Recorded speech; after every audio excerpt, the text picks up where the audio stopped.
Sunday को लगभग हर Sunday को या बीच में थोड़ा गैप लेकर किताब वाला संडे हम करते रहे, यूट्यूब चैनल के लिए भी और वो फेसबुक के लिए भी।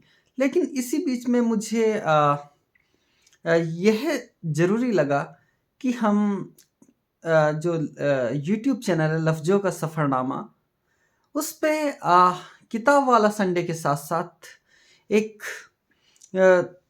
कुछ ज़रूरी विषयों को लेके भी बात करें, कुछ लोगों को लेके बात करें।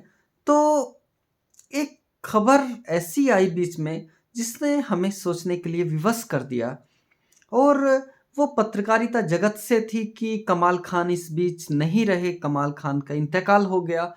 तो उस खबर ने मुझे अंदर तक विगलित किया, उदास किया, और मुझे लगा कि हमें कमाल खान के जो पत्रकारिता के अवदान है, उस पे बात करनी चाहिए। तो उसी सिलसिले में मैं आज आप सबसे मुखातिब हूँ। कमाल खान का होना पत्रकारिता के लिए एक बड़े स्तंभ का होना था, या हम अक्सर कह देते हैं कि बात करते हुए कई बार कह देते हैं कि हर पत्र जब कोई इस दुनिया से अलविदा ले रहा होता है, तो हम लोगों की एक राय हो जाती है कि बहुत फला व्यक्ति बहुत अच्छे थे, या उनका। लेकिन कमाल खान को जब आप सुनते हैं, कमाल खान को जब आप उनकी रिपोर्टिंग देख रहे होते थे, और अपने इर्द-गिर्द जो पत्रकारिता का जो हश्र आप देख रहे होते हैं, तो एक बड़ा अंतर आपको दिखाई देता है कि कमाल खान होने के मायने क्या थे। और मुझे जब भी मैंने कमाल खान को सुना, तो उनके जो भाषिक संस्कार था, जो एक रवानी थी भाषा में, तो वो सभी के लिए, हम सब के लिए, जिन्हें जिन्हें भाषाओं से प्यार है, शब्दों से प्यार है, उन सब के लिए वो एक पाठ की तरह थे। और कई बार तीखे से तीखी बात को, कटु से कटु बात को नरमी के साथ कह देना उन्हें और लोगों से अलग करता है। मैं देख रहा था, इसी कार्यक्रम को करने के सिलसिले में, रिसर्च के सिलसिले में देख रहा था कि कई लोग कमाल खान को लेके बात कर रहे थे कि कितना भी क्रोध करने वाली स्थिति हो, कई बार मान सम्मान या अपमान वाली भी स्थिति हो, तो उस समय में भी वो अपनी टोन को, अपने मूल स्वभाव को नहीं छोड़ते थे। और ये बात मैं ये कहता हूँ, मुझे ये लगता है कि पत्रकार भी वो ही अच्छा हो सकता है जो अच्छा मनुष्य है। तो कमाल खान एक बेहतर मनुष्य थे, और आप देखिएगा कि उनका जो अकादमिक जो दायरा है, कमाल खान को वो निर्मित करता है।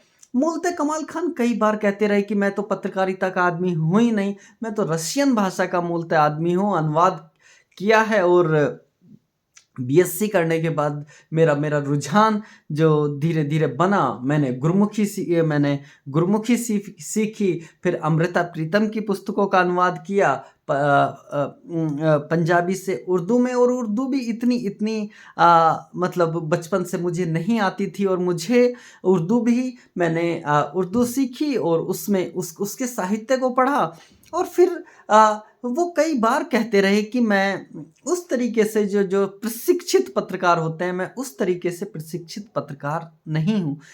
तो लेकिन मैं ये मानता हूँ कि ये उनकी नफ़ासत थी, ये उनकी आदमियत थी, या कहें कि ये उनकी नरम दिली थी कि वो यह स्वीकार कर रहे थे कि मैं प्रशिक्षित पत्रकार नहीं हूँ। लेकिन कई बार ऐसा होता है कि जो जन्मजात प्रतिभा संपन्न व्यक्ति होता है, वो या जिसकी ऑब्जर्वेशन, एक पत्रकार की ऑब्जर्वेशन ताकत बहुत मायने रखती है किसी भी पत्रकार के लिए, तो वो जन्मजात है। तो कमाल खान में वो सारी प्रवृत्तियां, वो सारी जो किसी व्यक्ति को एक एक बड़ी रेंज का व्यक्ति बनाती हैं, एक बड़ा मनुष्य बनाती हैं। तो वो वो चीज़ जब हम आज की दुनिया में हर रोज खर्च हो रहे हैं, हर रोज के इस दुनिया में हर रोज के लिए जुगत लगाना पड़ रहा है लोगों को जीने के लिए, ऐसे में कमाल खान मीडिया एक बड़े चैनल में एक बड़ी हैसियत में होने के बावजूद जब वो स्वीकार करते हैं कि मैं इस तरीके से मैं प्रशिक्षित नहीं हूँ, तो वो कह रहे होते हैं, वो अपनी रेंज का और ज़्यादा विस्तार कर रहे होते हैं और वो स्वीकार कर रहे होते हैं, आत्मस्वीकृति है उनकी। और हमें ये भी देखना है कि कई बार वो जिस विषय पे रमते थे, उस विषय पे एक अजीब-सी धुन उन पे सवार होती थी। और आप देखेंगे कि जो लहज़ा है, लबो-लुआब तो ये है कि जो उनका लहज़ा था, उसने उन्हें अलग खड़ा किया। उसी चैनल में प्रियदर्शन भी हैं, आप जानते होंगे प्रियदर्शन ने तमाम कहानियाँ लिखी और कविताएँ लिखी, प्रियदर्शन ने ब्लॉग भी लिखे और रवीश कुमार का कस्बा ब्लॉग था। तो यही लोग हैं, कादम्बनी शर्मा हैं, निधि कुलपति हैं वहाँ, रवीश कुमार हैं, तो नगमा शहर हैं। तो ऐसे लोगों के बीच एक जगह बनाना, और ये कमाल खान की ही विशेषता हो सकती थी। और हम सब, जब भी मैं लखनऊ से कमाल खान, जब ये सेंटेंस आता था, तो हम ठहर के हम अपने अपने जो हमारी सोचने की, या हम कहें कि जो त्वरित प्रतिक्रियाएं हैं, उनको उन पे भी ठहराव आ जाता था। या जो जल्दबाजियां हैं, जैसे जल्दबाजियां फुर्सत में तब्दील हो जाती थी उन्हें सुनते हुए, जैसे कोई एक इबारत या जैसे कोई एक पोइट्री लिख रहा है। और मैंने ये भी देखा है कि कमाल खान सिर्फ उस वजह से ना जाना जाए कि उन्हें मुनव्वर राना को कोट करते हुए, या बशीर बदर साहब को संदर्भित करते हुए, या गोपाल दास नीरज को संदर्भित करते हुए हम तमाम साहित्य के जो विद्यार्थी हैं उन्हें अच्छा लगता था।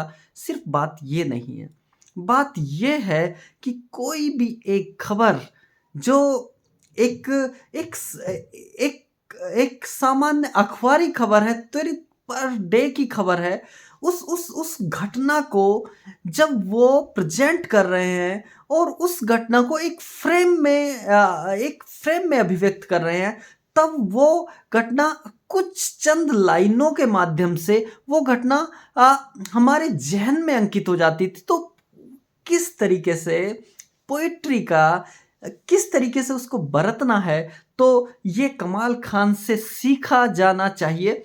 और जब आज की पत्रकारिता भाषिक रूप से बेहद विपन्न हो रही है, भाषिक रूप से अपना सलीका खोती जा रही है, जब चीखना चिल्लाना आज के समय में आज का सूत्र वाक्य बन गया है, तो ऐसे में शालीनता, सहजता, भाषा की रवानी और भाषाओं की आपसी साझेदारियाँ और भाषाओं का आपसी कुनबा, उन कुनबों के साथ आपसी संवाद, वो कमाल खान में पाया जाता था। और जितनी भी पोइट्री, जो पोइटिक सेंस की बात है, या भाषा की बात है, या खबर को लिखने का जो फ्रेम की बात है, उसमें प्रत्येक घटना कम समय में अपनी दो टूक बात कहना, वो और बहुत सलीके के साथ कहना, वो कमाल खान ही कर सकते थे। कई बड़े लोगों के बीच, जैसे एक बार वो बताते हैं कि अरुण शौरी थे और अरुण शौरी कह रहे थे कि जो त्वरित पत्रकारिता की मजबूरियां हैं, उसमें हमें काफ़ी कुछ करना पड़ा और एक चैनल जो छोटा था वो बड़ा हुआ। तो ऐसे में अरुण शौरी का जवाब था कि जो ये चैनल था, तो इसमें हमें कई सारे एक बच्चे को बड़ा करने की कई सारी स्थितियां उत्पन्न हुई और हमें उसे खुला छोड़ देना पड़ा। तो कमाल खान के मन में आया, वो मैं एक साक्षात्कार उनका सुन रहा था, तो उनके मन में आया, क्यों ना मैं अरुण शौरी जी से अरुण पुरी जी, क्षमा करेंगे, अरुण पुरी जी से पूछूं कि एक बच्चे को नियंत्रित करना भी तो माता पिता का काम है, आपने उन प्रवृत्तियों को नियंत्रित क्यों नहीं किया। लेकिन वो कहते हैं कि मुझे लगा कि जो प्रणव राय हैं, या अरुण पुरी जी हैं, इंडिया टुडे समूह है, उसका पत्रकारिता में, उसका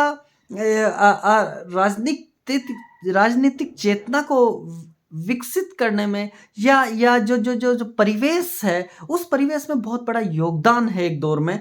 तो इंडिया टुडे समूह का बहुत बड़ा योगदान है। तो ये मेरा कहना कुछ भी वो गलत होगा, तो ऐसा कितने लोग सोच पाते हैं? हमने चीखते चिल्लाते हुए लोगों को देखा है। तो और सबसे बड़ी बात, मैंने कुछ-कुछ इंटरव्यूज़ उनके देखे, कुछ व्याख्यान उनके सुने। कमाल खान के पत्रकारिता की स्थितियों को लेके बात कर रहे थे कि जब भी कभी कोई खबर होती है तो पत्रकारों से तमाम तरीके के, या जो आज की पत्रकारिता की स्थिति है उस पे तमाम तरीके के सवाल पूछे जाते हैं पत्रकारों से कि ये क्या स्थितियाँ हैं? ये पत्रकार बिक चुके हैं, ये चैनल्स बिक चुके हैं। तो जो चैनल के पीछे का जो इकोनॉमिक्स है, जो अर्थशास्त्र है, जो 500 करोड़ की जिसने पूंजी लगाई है, तो वो अपने एम्प्लॉय को भी जो धनराशि देगा, रोजगार देगा, वेतन देगा और तमाम तरीके के दबाव है। तो उसमें एक पत्रकार का, एक चैनल समूह का सरवाइव करना तो बिना विज्ञापन के संभव नहीं है। तो पूरे अर्थशास्त्र को समझा रहे थे। वो जामिया मिलिया में उनका एक व्याख्यान था और उन्होंने देश दुनिया के तमाम संदर्भ पत्रकारिता के देखे, और जो हमारे समय की जो ये पत्रकारिता, ये जो ड्रामेटिक नाटकीय रूप में जो तब्दील हो रही है, तो इसको लेके कमाल खान ने काफ़ी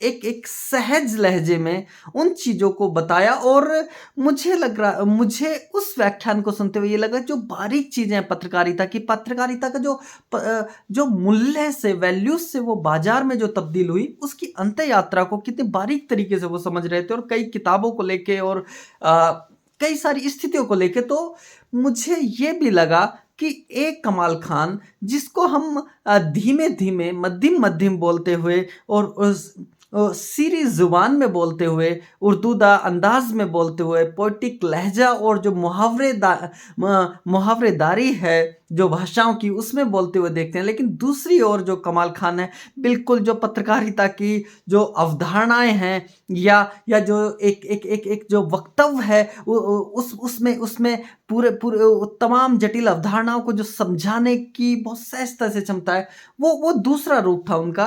तो एक व्यक्ति की कितनी बड़ी रेंज थी। और हम ये जानते हैं कि कमाल खान अयोध्या के दौर में, जब वो तमाम चीज़ें हुई, तो उस दौर में अयोध्या से लेके और भगवान श्री राम को जो व्याख्यायित वो करते हैं, या अयोध्या शहर का जो स्केच खींचते हैं, जो रेखांकन करते हैं अयोध्या शहर का, वो काबिले गौर है। और जो आपसी मेल भाव है कि जैसी टेलीविज़न पे अयोध्या दिखाई देती है, वास्तव में ऐसी है नहीं। और अयोध्या का मुसलमान भी ये कहता है, वो कमाल खान, बकौल कमाल खान की, भगवान राम लला, हम ऐसे सोएं, हम अपने मकानों में सोएं, और राम लला बाहर सोएं, उन्हें अपना जो उनकी जगह है वहाँ वो स्थापित नहीं है। तो एक मुसलमान भी उस दुख को महसूस करता है। तो ऐसी है अयोध्या, जहाँ रहीम भी रामलला की प्रतिमाएं बेचता है, और वो कहता है कि ये मेरी प्रार्थना का ही हिस्सा नहीं, बल्कि ये जो इनसे रोजी रोटी मेरी चलती है। तो जो आपसी साझेदारियां हैं, कमाल खान उसको लेके बात कर रहे थे। और जो नूरानी की जो पुस्तक है, एजी नूरानी की, तो अयोध्या को लेके उसको संदर्भित करते हुए वो बात करते हैं। और मुझे लगता है कि जो अयोध्या की आपसी समझ है, आपसी जो नातेदारियां हैं, जो आपसी धर्मों के जो एक सहज संवाद है, उसको लेके यदि हमें समझना है, या तो यतीन्द्र मिश्र, या उसी नर्म लहजे में यतीन्द्र मिश्र, या कमाल खान की रिपोर्टिंग, वो टुकड़ों में नहीं बांटती है चीज़ों को, वो दूरियां उत्पन्न नहीं करती है, बल्कि लोगों को वो जोड़ती है, संवाद के सूत्र तलाशती है, और आदमियत के संकेतों को तलाशती है। और एक जगह वो TDS X टॉक में व्याख्यान दे रहे थे कि दुनिया में जितना ज़्यादा अंधेरा है, उससे ज़्यादा उजाला है। यदि हिंसक लोग हैं तो 2% या 1% हिंसक हैं, लेकिन जो संवेदनशील लोग हैं उनकी संख्या बहुत ज़्यादा है। तो उन अंत्य सूत्रों को कौन आज के समय में, आप बताइए, कौन तलाश करता है? कौन रोशनी की तलाश करने वाले लोग, वो पत्रकारिता में हो, वो फिल्म में हो, वो लेखन में हो, वो किसी भी पेशे में हो, उनकी आवश्यकता है। तो कमाल खान की आवश्यकता इसलिए है या इसलिए थी पत्रकारिता को कि पत्रकारिता को भाषिक संस्कार और जो एकेडमिक टेस्ट है, जो अकादमिक जो जो जो जो वर्क उसके पीछे का जो जो स्वाध्याय है, तो उसका उसका जो रीड है, किसी भी पत्रकार की जो पढ़ने लिखने की आदतें हैं, पढ़ने लिखने के संस्कार हैं, कमाल खान उन संस्कारों को बचाते हैं और हमारे अंदर की जो नमी है उसको उसको उसको बरकरार, उसको बढ़ाने की बात करते हैं, उसको बरकरार रखते हैं। और जो शीरी ज़ुबान है, वो ज़ुबान धीरे-धीरे हमारे कानों में घुलती है। और मैं ये भी कहता हूँ कि लोग चले जाते हैं लेकिन वो अपने फुटप्रिंट छोड़ जाते हैं, और अंततोगत्वा तो बात तो यही होती है कि हमने कैसा जीवन जिया, वो हमारी मृत्यु के बाद उसका मूल्यांकन होता है। और कमाल खां ऐसा बहुत कम हुआ है कि एक पत्रकार जब इस दुनिया को अलविदा कहता है, उसके नाम पे कहीं उड़ीसा में समुंदर के किनारे उसकी कमाल मैं हूँ कमाल खान, उसकी पोर्ट्रेट उसकी उसकी रेत पे उसकी तस्वीरें बनाई जा रही हों, या बनारस में या इलाहाबाद में दीपक उसके लिए अर्पित किए जा रहे हो कि उनकी आत्मा को शांति पहुँचे। और या शहर दिल्ली हो, मेरठ हो, तो या तमाम शहरों में लोगों की आंखें नम थी या अभी भी नम है, जो संवेदनशील लोग हैं। तो ये उनकी पूंजी थी। और मैंने सुना है प्रभास पत्रकारिता और साहित्य का आपसी गहरा नाता है। तो मैंने एक दौर में मेरठ विश्वविद्यालय में प्रभास जोशी जी को भी सुना था। प्रभास जोशी जी भी पत्रकारिता के एक स्तंभ थे, और उनका जो अकादमिक जो लेखन है वो आज भी हमें रोशनी दिखाता है। तो कमाल खान का जो बोला गया या जो उनकी रिपोर्टिंग थी, वो रिपोर्टिंग में हर रिपोर्ट में आपको एक सकारात्मक एक संकेत मिलेंगे, वही कमाल खान होने के मायने हैं। और मैं भी अब मैं ये खोजूंगा भी, ये तो नहीं जानते कमाल खान ने कोई पुस्तक लिखी हो, रिपोर्टिंग की कोई पुस्तक हो, या कुछ जो उन्होंने लिखा पढ़ा समझा।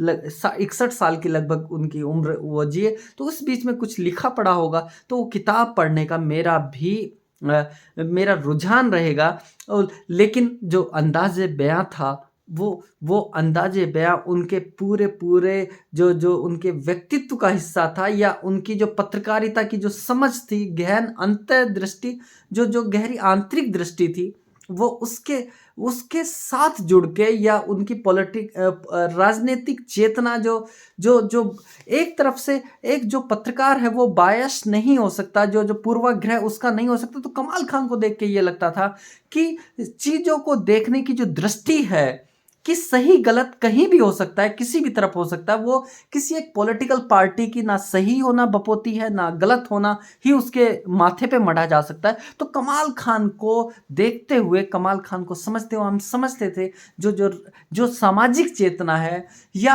हमारे जो लखनऊ की जो तहजीब है, या जो आज के समय में जो लखनऊ या कोई भी शहर जो मेट्रोपॉलिटन सिटी बनते जा रहे हैं, बड़ी बड़ी सड़कें, बड़े बड़ी बिल्डिंगें, उसके बीच जो छोटी छोटी गलियां जो कहीं खो जा रही हैं, खान पान खो जा रहा है शहरों की अपनी आंतरिक संरचनाएं परिवर्तित हो रही हैं। तो कमाल खान को लखनऊ के संदर्भ में कमाल खान की टिप्पणियां एक नया शहर का समाजशास्त्र हमारे सामने रखते हैं, नया शहरनामा हमारे सामने क्रिएट होता है। तो उन कमाल खान को हम इसी रूप में मुझे लगता है कि मेरा अपना मानना है, कमाल खान को एक साझी संस्कृति के जो एक सिंबल के रूप में याद रखा जाए। उनका अपना जीवन उसी तरीके से था।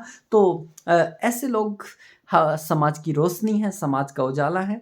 और मैं कमाल खान की आत्मा को शांति प्रदान करें ईश्वर, अल्लाह, खुदा, भगवान।